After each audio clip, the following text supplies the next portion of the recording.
Hi guys, welcome back to our YouTube channel.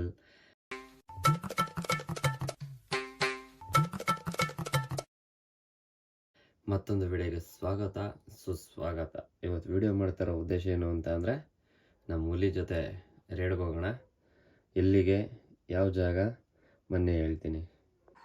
Time ಬಂದು morning 3:50. ಮನೆ ಬಿಟ್ಟು ಸಾತ್ನೂರಿಂದ ಆಚೆ ಹೋಗ್ತಾ ಇದ್ದೀವಿ. ಫುಲ್ಲು ಚಳಿ ಅಂದರೆ ಚಳಿ. ಫೈನಲಿ ಆಡ್ಲಿ ಸರ್ಕಲ್ಗೆ ರೀಚ್ ಆದ್ವಿ. ತುಂಬಾ ಚಳಿ, ಅದಕ್ಕೆ ಚಿನ್ನಮ್ಮ ಟೀ ಕುಡಿಬೇಕು ಅಂತ ಅಂದರೆ ನಾನು ಕುಡಿಬೇಕು ಅಂದರೆ ಅದಕ್ಕೆ ಟೀ ತಂದರು. ಟೀ ಕುಡಿತಿದ್ದಾರೆ. ಏನು ಅಂದರೆ ಗೈಸ್, ತುಂಬಾ ಚಳಿ. ಈ ಬೇಸಿಗೆ ಟೈಮಲ್ಲೇ ಇಷ್ಟೊಂದು ಚಳಿ ಅಂದರೆ ಚಳಿಗಾಲದಲ್ಲಿ ಎಷ್ಟು ಚಳಿ ಇರಬೇಡ, ನೀವೇ ಯೋಚನೆ ಮಾಡಿ. ಜಸ್ಟ್ ಟೀ ಕುಡ್ಕೊಂಡು ನೆಕ್ಸ್ಟು ಹೊರಡೋಣ. ನಾವು ಬೆಟ್ಟಕ್ಕೆ ಹೋಗೋ ಜಾಗದಲ್ಲಿ ಟೋಲ್ ರೆಡಿ ಮಾಡ್ತಾಯಿದ್ರು. ಒಂದು 6-7 ತಿಂಗಳ ಹಿಂದೆ ಹೋಗಿದ್ದೆ. ಬಟ್ ಇವಾಗ ಹೋಗೋಷ್ಟರಲ್ಲಿ ಟೋಲು ರೆಡಿಯಾಗಿತ್ತು. ಬೈಕಾಗಿ ಏನೂ ಇರಲಿಲ್ಲ, ಬಟ್ ಇನ್ನೂ ಮಾಡ್ತಾರೆ ಏನೋ ಗೊತ್ತಿಲ್ವಾ. ನಮ್ಮ ಬೆಂಗಳೂರು ರೂಟಲ್ಲೂ ರೆಡಿ ಆಗಿದೆ, ಅಲ್ಲೂ ಸೇಮ್ ಇದೇ ಥರನೇ ಇದೆ ಟೋಲು.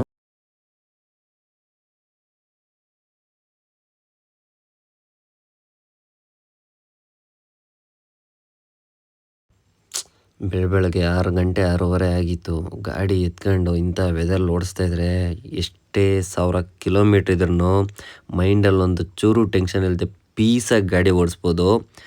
ಬಟ್ ಫೋನಲ್ಲಿ ಹೆಂಗೆ ಥರ ಕಾಣಿಸ್ತಿದೆ ಅಂತ ಗೊತ್ತಿಲ್ಲ, ನಿಜವಾಗ್ಲೂ ಮಾತ್ರ ಮೈಂಡ್ ಬ್ಲೋಯಿಂಗ್ ಆಗಿದೆ ಪ್ಲೇಸ್ ಮಾತ್ರ. ಆ ರೋಡಲ್ಲಿ ಹೋಗ್ತಾ ಇದ್ರೆ ನಾವು ಚಳಿ ಅಂತ ನಡಿಕ ಹೋಯ್ತಾ ಇದ್ರೆ ಇವಳು ಮೊಬೈಲ್ ಹಿಡ್ಕೊ ಸೆಲ್ಫಿ ವಿಡಿಯೋ ಮಾಡ್ಕೊ ಕೂತಾವಳೆ. ಇವಳಿಗೇನು ಓಡಿಸೋರ್ ತಾನೆ ಬಾಧೆ.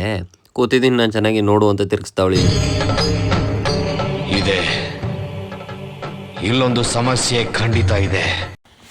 ಅಂತೂ ಇಂತೂ ಫೈನಲಿ ತಾಳ್ಬೆಟ್ಟ ರೀಚ್ ಆದ್ವಿ. ತಾಳ್ಬೆಟ್ಟ ಸಿಕ್ಕಿದ್ರೆ ಮಾದೇಶ್ವರನ ಬೆಟ್ಟ ಸಿಕ್ತಂಗೆ ಅರ್ಥ ಅಲ್ವಾ?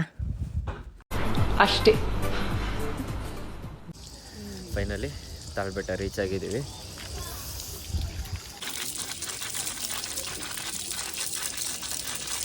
ನೋಡಿ, ನಮ್ಮ ತಾಳ್ಬೆಟ್ಟಕ್ಕೆ ಬಂದಮೇಲೆ ಧೂಪ ಹಾಕ್ತೆ ಹೋಗೋಕ್ಕಾಗುತ್ತಾ? ದೇಶ ರೀ, ನಾವು ಕೊಟ್ಟಿರೋ ದೇಶ ಇದು. ನೋಡಿ, ಧೂಪ ಹಾಕ್ತಾ ಇದ್ದೀನಿ.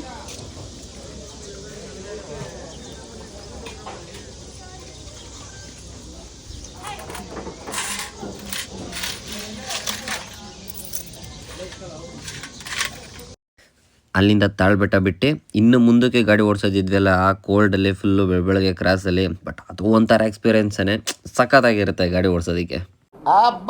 ಲ್ಯಾಟ್ರಿ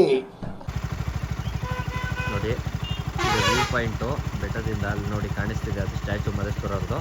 ತಿರ್ಗಾ ಅಲ್ಲಿಂದ ಬಂದು ನಮ್ಮ ಗಾಡಿದ ಒಂದು 2 ಫೋಟೋ ತಗೊಂಡು ವ್ಯೂ ಪಾಯಿಂಟ್ ನೋಡಿ ಸಖತ್ತಾಗಿ ಕಾಣಿಸುತ್ತೆ ಅದು.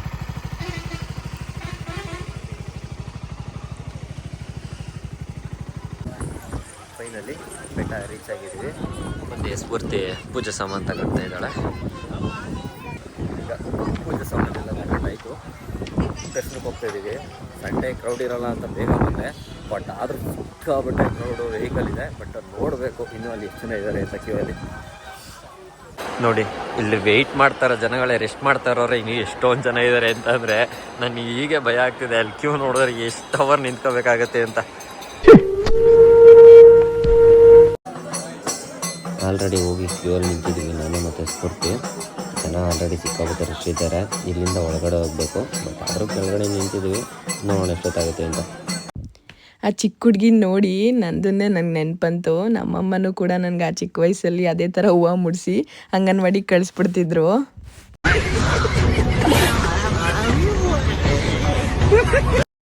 ಆಂಧ್ರದಲ್ಲಿ ತಿರುಪತಿ ಲಾಡು ಎಷ್ಟು ಫೇಮಸ್ಸು, ನಮ್ಮ ಕರ್ನಾಟಕದಲ್ಲಿ ನಮ್ಮ ಬೆಟ್ಟದ ಲಾಡು ಅಷ್ಟೇ ಫೇಮಸ್ಸು. ನೀನು 7 ಮಿಂಡ್ರಿ ಆದರೆ ನಾನು 14 ಮಿಂಡ್ರಿ. ದರ್ಶನ ಎಲ್ಲ ಮುಗೀತು. ಫುಲ್ಲು ರಶ್ ಇದ್ದರು. 2 ಅವರ್ ನಿಂತ್ಕೊಂಡಿದ್ದಕ್ಕೆ 2 ಅವರ್ ಆಯಿತು. ನೋಡಿ, ಇಲ್ಲೆಲ್ಲ ತೇರು ನಿಲ್ಲಿಸಿದ್ದಾರೆ. ಇದು ಬಸಪ್ಪ ಎಲ್ಲರೂ ಓದಿದೆ. ಹುಲಿ ವಾಹನ ಅನಿಸುತ್ತೆ ಇದು.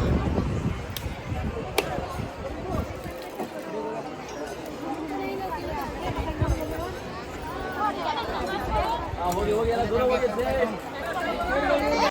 ಫೈನಲಿ ದರ್ಶನ ಎಲ್ಲ ಮುಗಿಸ್ಕೊಂಡು ಮತ್ತೆ ವಾಪಸ್ ಬರ್ತಾ ಇದ್ದೀವಿ. ವಾಪಸ್ ಬರೋ ಜಾಗದಲ್ಲಿ ಒಂದು ವ್ಯೂ ಪಾಯಿಂಟ್ ಇದೆ ಬೆಟ್ಟದಲ್ಲಿ, ಅದನ್ನು ತೋರಿಸ್ತೀನಿ. ಎಷ್ಟು ಸಖತ್ತಾಗಿದೆ ಅಂತಂದರೆ ನೋಡಿ, ಅದು ವ್ಯೂ ಪಾಯಿಂಟು ಸಖತ್ತಾಗಿ ಕಾಣಿಸುತ್ತೆ. ಇನ್ನೂ ಬೆಳಗ್ಗೆ ಹೊತ್ತು ಬಂದರೆ ನೋಡಿ, ಇದೇ ಕ್ರಾಸು. ಇಲ್ಲಿ ನೋಡಿ ವ್ಯೂ ಪಾಯಿಂಟ್. ಇನ್ನೂ ಮಾರ್ನಿಂಗ್ ಬಂದರೆ ಸಖತ್ತಾಗಿ ಕಾಣಿಸುತ್ತೆ. ಬೆಟ್ಟ ಬಿಟ್ಟು ಈ ಬಿಸಿಲಲ್ಲಿ 700 ಬಂದ್ವಿ. ತುಂಬ ದಾವ ಆಗ್ತಿತ್ತು, ಅದಕ್ಕೆ ಮಯೂರ ಬೇಕ್ರಿಗೆ ಬಂದು ಕಿತ್ಲೆಹಣ್ಣು ಜ್ಯೂಸ್ ಫುಲ್ಲು ಕೂಲಿಂಗಾಗಿ ಕುಡಿತಾ ಇದ್ದೀವಿ. ನನ್ನ ಫೇವ್ರೆಟ್ ಕಿತ್ಲೆಹಣ್ಣು ಜ್ಯೂಸು. ಚಿನ್ನಮ್ಮ, ನಿನ್ನ ಫೇವ್ರೆಟ್ ಯಾವುದು? ನಮಗೆ ಹಾಂ, ಆ್ಯಪಲ್ ಜ್ಯೂಸಾ? ಅದಕ್ಕೆ ಜ್ಯೂಸ್ ಕುಡಿಯೋಣ ಅಂದ್ಬಿಟ್ಟು ಬಂದ್ವಿ. ಈಗ ಜ್ಯೂಸ್ ಕುಡ್ಕೊಂಡು ಹೊರಡೋದೆ ಮನೆಗೆ. ಬೆಳಗ್ಗೆಯಿಂದ ನೋಡಿ ಏನೂ ಕುಡಿಸಿರ್ಲಿಲ್ಲ, ಒಂದೇ ಒಂದು ಲೋಟ ಜ್ಯೂಸ್ ಕುಡಿಸಿದೆ ಉಪವಾಸ ಇರಲಿ ಅಂತ. ಇವಾಗ ನೋಡಿ ದೋಸೆ ಬೇಕು ಅಂತ ಹಠ ಮಾಡಿ ನಿಂತ್ಕೊಂಡವಳೆ. ಸಾಕೆ